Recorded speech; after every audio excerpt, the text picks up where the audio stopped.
जय हिंद दोस्तों। तो मैं हूं ऋतुराज कुमार सिन्हा और आप सभी का स्वागत है अपना बायोलॉजी क्लास ऋतु बायोलॉजी में।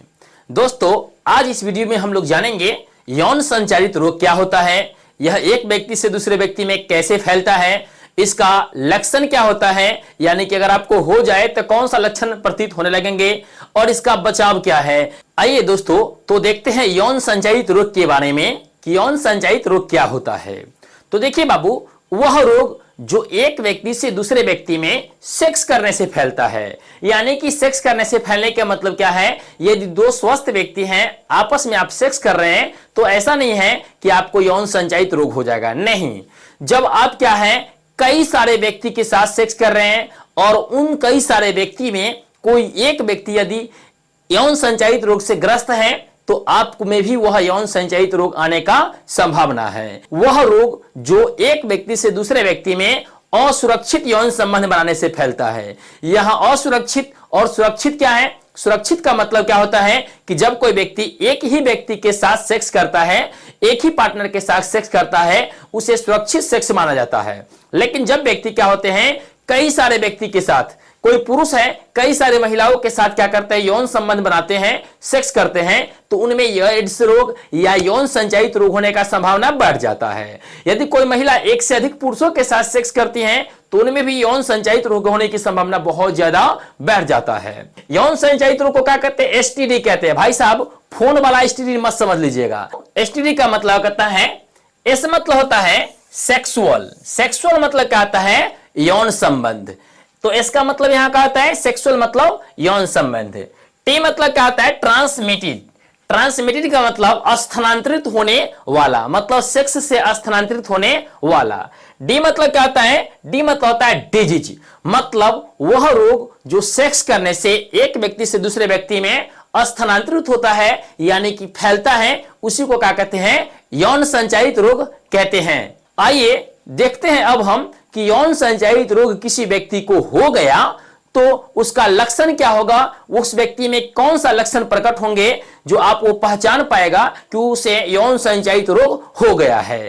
तो देखिए पहला लक्षण बाबू है क्या है? जनन अंगों में क्या होना? संक्रमण होना। जनन अंग कहने का मतलब क्या है? पुरुषों का शिश्न हो गया, टेस्टिस हो गया, स्त्री का क्या हो गया? योनि हो गया। इन सभी हिस्सों में क्या होना? किसी प्रकार का इन्फेक्शन हो जाना होता है, संक्रमण हो जाना होता है, उसमें बहुत सारे नोचनी हो जाना होता है, उसमें फुंसियां हो जाती हैं। ये सभी क्या उसका पहला लक्षण है। तो अगर जनन अंग में संक्रमण हो गया तो हो सकता है कि आप एड्स रोग से क्या है, आप यौन संचारित रोग से क्या है? ग्रस्त है। दूसरा क्या है? शरीर की प्रतिरक्षा तंत्र का कमजोर पड़ जाना। प्रतिरक्षा तंत्र क्या होता है? तो वह तंत्र जो हमें रोग, विभिन्न प्रकार के रोगों से बचाता है, उसे क्या कहते हैं? प्रतिरक्षा तंत्र। लेकिन जब आपको यौन संचारित रोग हो जाएगा तो उसमें आपका प्रतिरक्षा तंत्र क्या हो जाते हैं? धीरे धीरे कमजोर होने लगते हैं। अगला क्या है? शरीर का वजन का लगातार कम होता जाना। आपका वेट क्या है? जितना पहले था उससे लगातार आपका वेट लॉस होने लगेगा, आपका वजन दिन प्रतिदिन घटने लगेगा और आप गल करके बिल्कुल सो है एकदम से गिद्दर जैसे हो जाइएगा। मतलब गिद्दर जैसे नहीं, मतलब बिल्कुल आपका वेट बहुत ही कमजोर हो जाएगा। तो अगला क्या है? आपके शरीर में बहुत थकान महसूस होना। कोई कहेगा चलो क्रिकेट खेलते हैं और आप कहेगा ना हमें चलने का मन ना कर रहा है। आपको कोई से बात करने के लिए कहेगा तो आप बात करने में भी असमर्थ रहेंगे, बहुत थका थका फील करेंगे, बहुत ही वीकनेस महसूस होगा।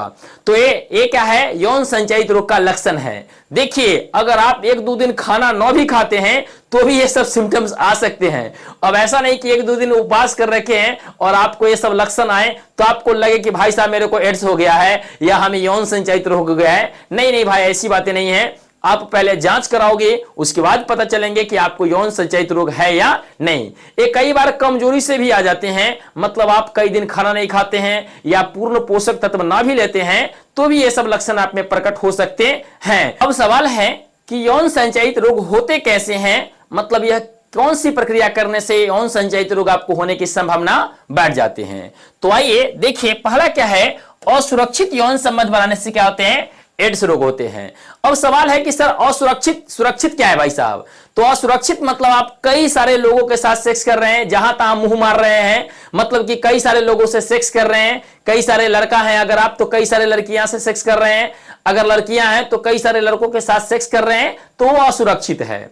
दूसरा है सुई ब्लेड के प्रयोग करने से। अब सवाल है कि सर सुई ब्लेड प्रयोग करेंगे तो एड्स हो जाएगा? ना ना ना, घबराओ नहीं यार। एड्स रोग या यौन संचारित रोग कैसे होते हैं? तो यदि आप संक्रमित व्यक्ति के प्रयोग किए हुए सुई या ब्लेड का इस्तेमाल करते हैं तो आपको एड्स रोग हो रहे हैं। कोई सुइया लिया डॉक्टर और भोंक दिया, और वही सुइया से लेकर के आपको भी भोंक दिया, तो आपको एड्स रोग या यौन संचारित रोग होने का संभावना बढ़ जाएंगी। अगला होता है संक्रमित रक्त चढ़ाने से। संक्रमित रक्त, यदि आपको रक्त की जरूरत है और आप यौन संचारित या एड्स रोग जिसको हो चुका है उसका ब्लड लेकर के चढ़ा लेते हैं तो आप में भी यौन संचारित रोग होने का संभावना बढ़ जाते हैं।